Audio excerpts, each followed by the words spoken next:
the West National. Greg Castillo does the West Regional, and then you have Cassidy Kaminsky doing the Northeast, and Will Christofferson does the Mid-Atlantic. So that's our staff there again. And Madison Aponte is our college scouting director, who helps kind of as a liaison between myself and them, and she does a phenomenal job as well. So that's the crew. They do a heck of a job. I want to give them their due.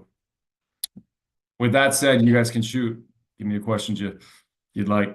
Okay, let's go ahead and start with Adam Teicher.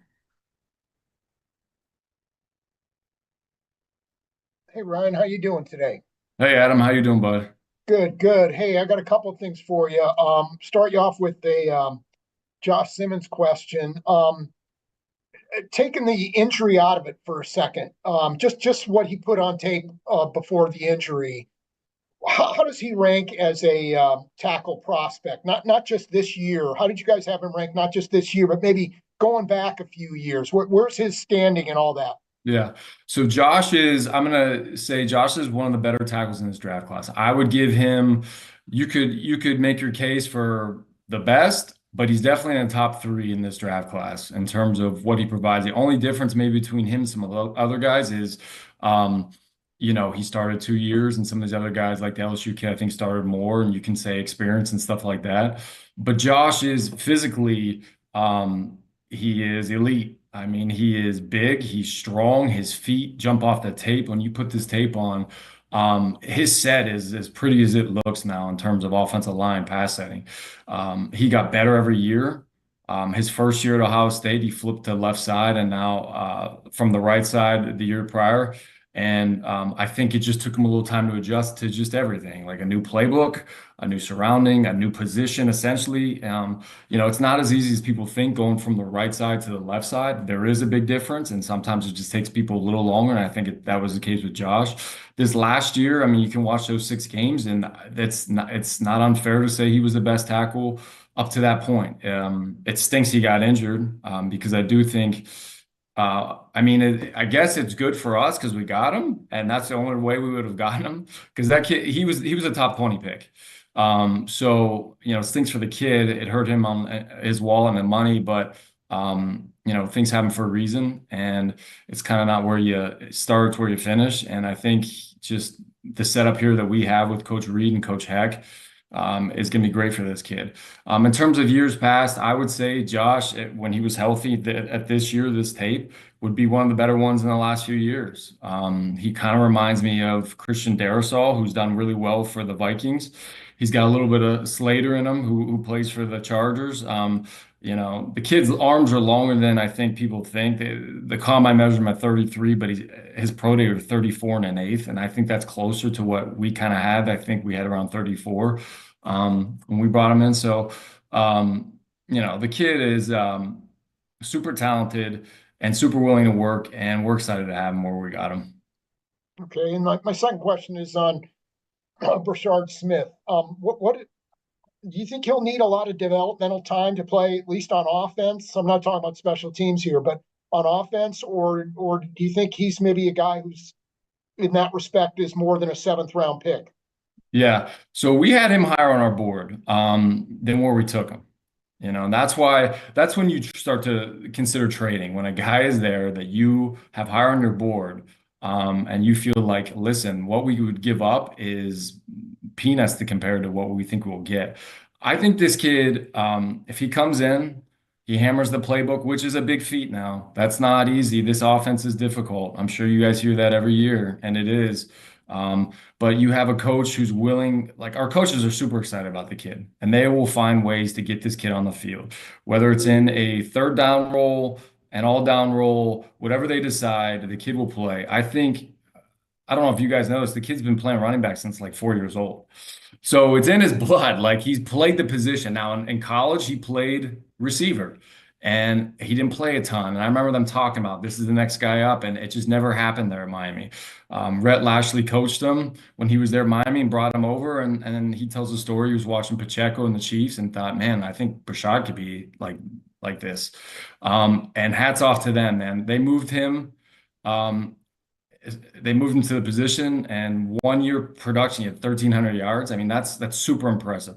What he can offer on the field is, and I know Kadarius gets kind of beat up sometimes, but when Kadarius had the ball in his hand, his rack and the things he could do with it in terms of his balance and strength and his feet and his feel, this kid has similar ability to that. When he has the ball in his hands, whether it's as a runner or catching the ball, he can do some silly things in terms of what he can set up.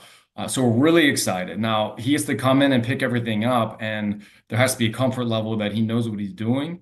But talent-wise, there should be no reason this kid shouldn't help us at some point in the season. And our coaches are going to be very willing and able to work with him to get him into roles that can help us. Hey, great stuff, Ryne. Thanks. Yeah, thanks, Adam. We'll go next to Sam McDowell. Hey Ryan, how's it going, man? Hey, Sam, how you doing? Good. Sid, I'll have a couple of things too. One follow on Brashard first. Brett had mentioned the week ahead of the draft that you guys wanted to get a running back out of this draft. Obviously, there were opportunities in other rounds. There were some running backs there, fourth, fifth. I know you guys didn't have a sixth-round pick, but what's sort of the strategy, knowing that Brashard's on the board, he's a guy you still like, and trying to decide when is the right time to pounce on a position that you guys were targeting? Yeah, so we knew before the draft this was a very deep running back class. There's guys that fell into the fourth round that we thought would be gone at the beginning of two and possibly, or beginning of three and possibly maybe even two. So we kind of knew it was deep. We knew Brashard was somebody we liked kind of in the mid rounds, but with it being so deep, there was maybe a chance to get him. What happened was in the fifth, I mean, there was a player in Jeff Bossa who was there, who was clearly the best player on our board. So that would have been a time to take a running back. But when you have a other player that is higher on the board, Brett likes to go by, listen, let's let the board, we've worked on this board for 8 months. Let's let this thing speak to us. So we took the player we had slightly higher, and Jeff Bossa, and then it allowed Brett to like refocus and say, okay, I'm going to take a running back now. I know who I want. So we get to the seventh round, and Brett felt like giving up another seventh round pick to move up was well worth it, and I think everybody did, to get the kid that we liked in the mid rounds. So that was kind of the thinking there. Secondly, I wanted to ask you about Jalen Royals. What's just the process of, his tape looks really good, his numbers look really good. What's the process of?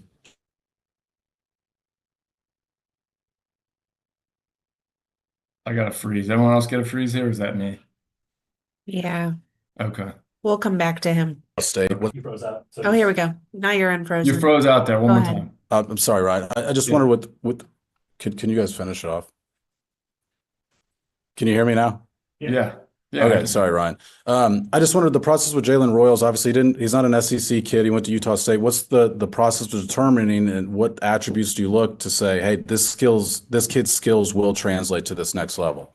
Yeah, first off, his game is very similar to Rashid's, where you watch a kid, he lines up primarily on the left side. That's how they do. That's how some offenses in college work. They want to go fast, so they'll have the receiver line up on the same side every time to do that. So you're wondering, all right, like he's always playing on the left side. Like, is he gonna be able to move around? And he does. He plays outside, but he primarily plays inside in the slot.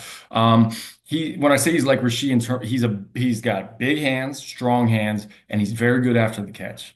And you saw him downfield too on some of those clips. I'm sure you saw. I mean, the kid had what, 57, 50 plus touchdowns in 2023.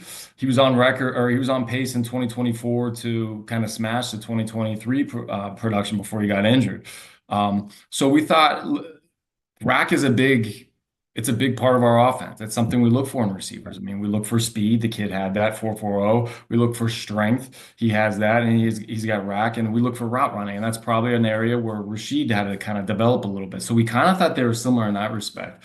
But he came on the scene. We watched his tape before the Senior Bowl. Brett will kind of pick guys that pick and choose, and we're like, hey, this guy's kind of interesting. Then he goes to the Senior Bowl, and we thought he did well. So he got even more on the radar.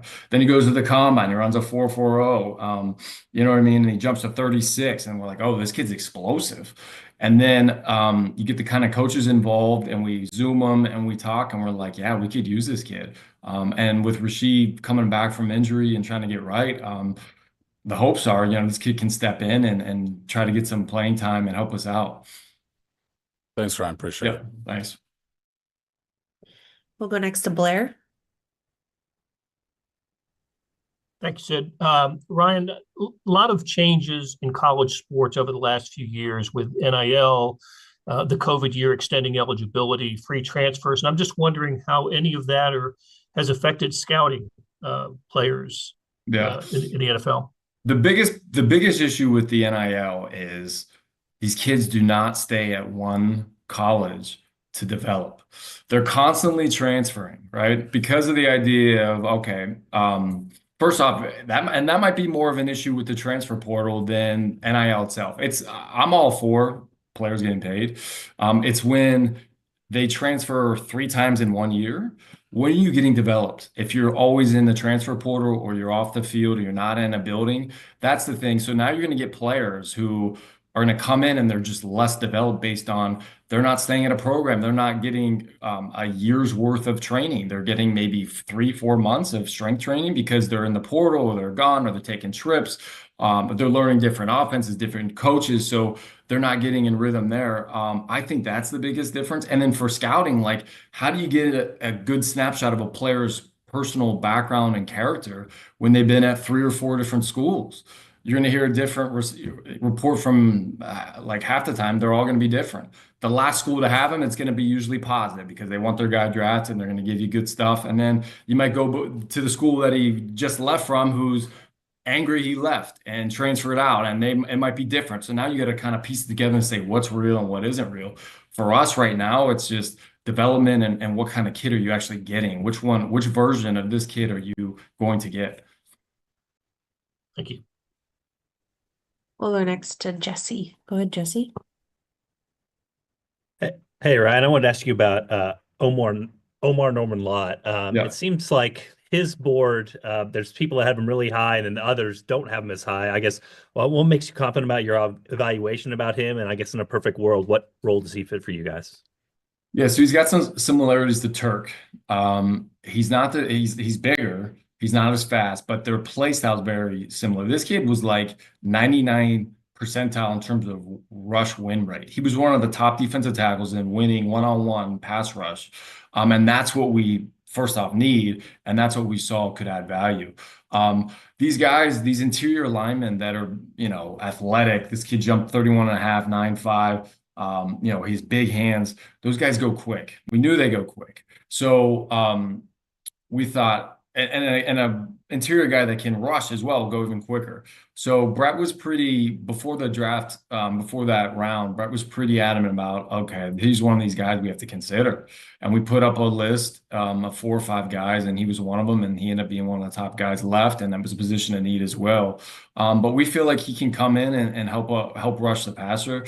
I feel like he didn't start a ton in his career there at Tennessee, but it's really what you do with snaps, and they rotate a lot. So really it's just what he does in those 20 to 25 snaps a game. And the kid was high motor. He was highly productive and highly disruptive. And those are the things we look for. And I think we'll be able to Coach Collins, the best defensive line coach in the NFL, I believe, and he'll be able to get that out of him, and I think more.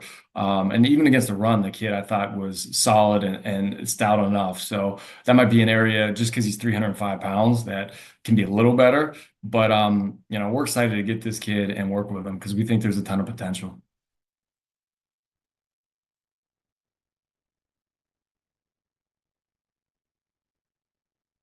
I think you said me, Sydney. You were muted, but my thing came up. Am I up next? Okay. Sorry. Couple questions if I could, Sydney. First of all, combine measuring, Ryan, you mentioned it. Josh Simmons was, you thought longer than the combine measurement. That seemed to be a real theme this year. Maybe that's just a theme that's caught on and you guys have always felt that, but why do we seem to see that everybody's arm length gets an inch longer when they go to their pro day? What's the disconnect there on that information?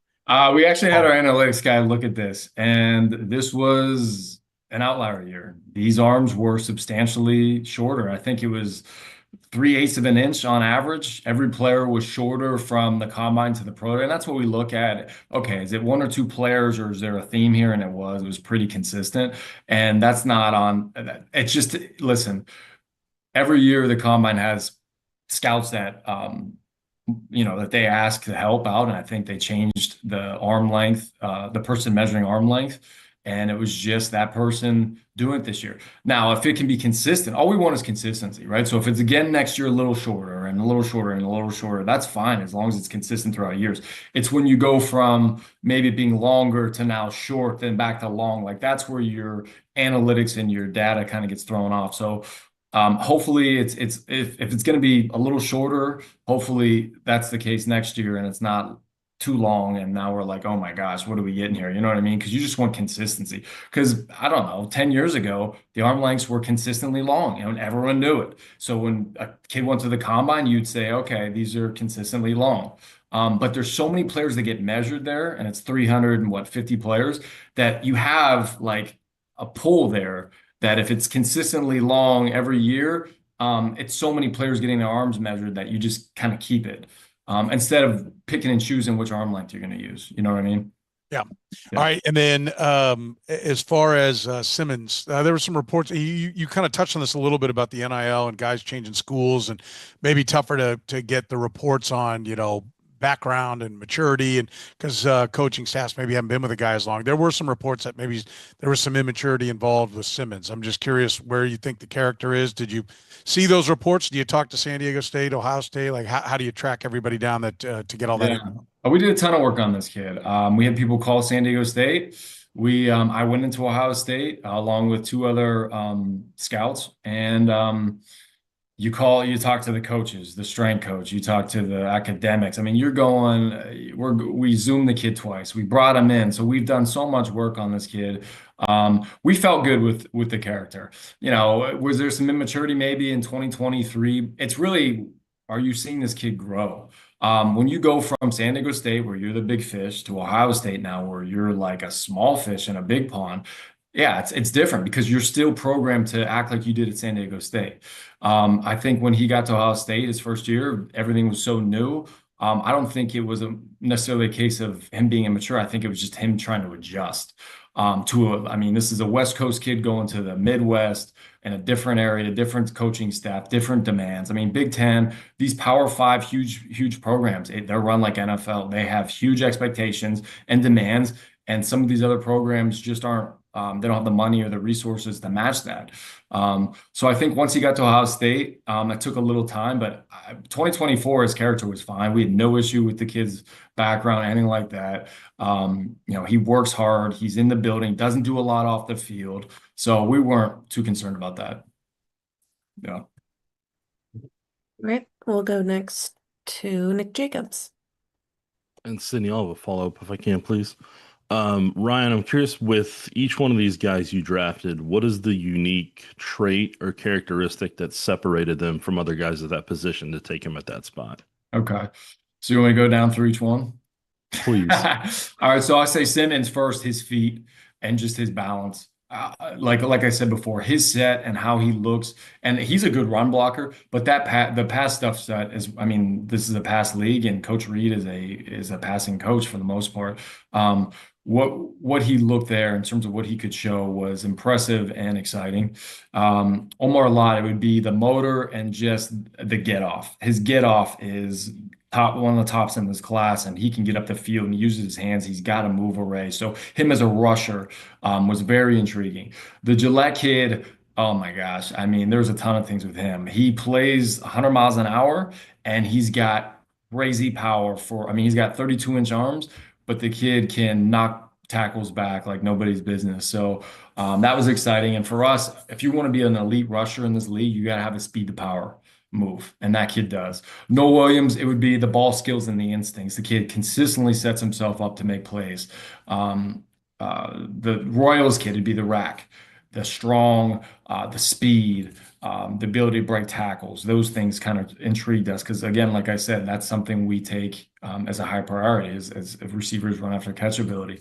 The Bossa kid, outside of the athleticism, it would be I mean, the kid was instinctive. I mean, he's got a little Nick Bolton to him, where he is in the right place at the right time. He's super sharp. You watch him on tape, and for me, the first thing I noticed is like the guy's directing traffic. He's doing everything, and I think Coach Daly really liked that too because we value smart inside backers. That is a premium.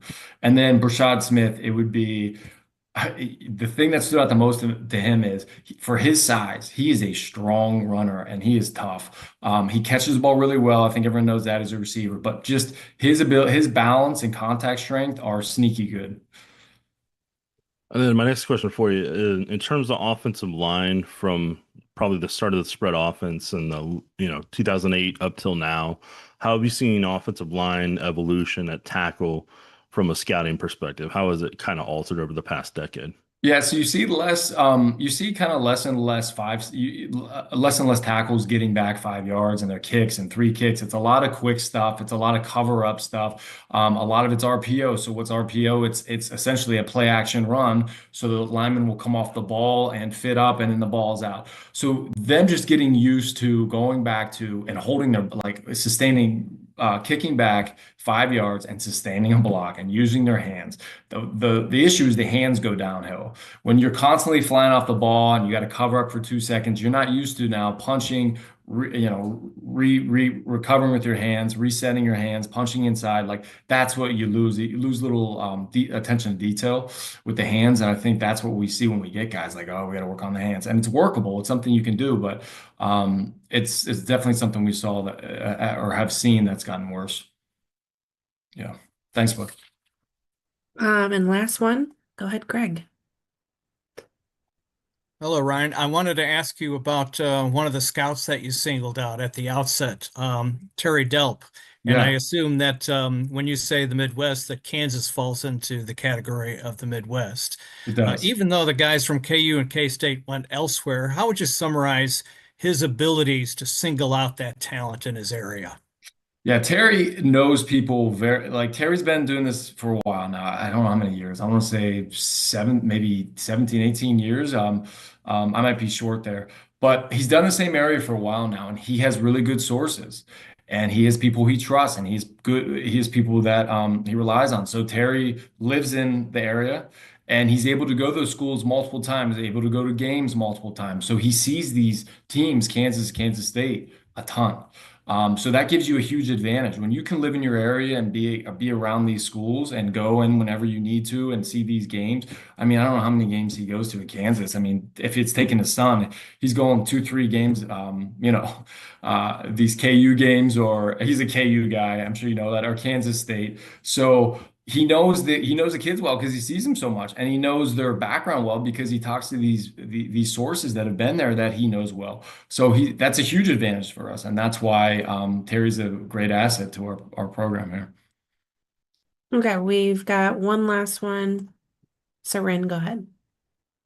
Thanks, Cindy. I just wanted to, Ryan, we've heard Brett talk about, a lot of the trade up stuff, you guys leading up to it have called all the teams. You kind of know where everyone's mindset is. And so there's a little bit of a head start maybe off what, the fans see and just watching the draft there. But when it gets down to it, how much is it, like how are the responsibilities divided up there at the moment? You go on the clock, you got 5 minutes, phone's ringing, are you checking charts? Somebody else is checking a different chart. How's that all break down on game day? Yeah, so the first thing is Chris Shea and Mark Richards do a great job. They created an electronic, essentially, we don't like Brett still uses the trade chart, but most of us use an electronic one where we can click our pick, click their pick, and it'll tell you, hey, here's the difference in value. So for us on the phones, you can kind of get the conversation going without checking on Chris Shea or Brett Veach, because you'll have an idea of where this trade is and what you'd be willing to offer.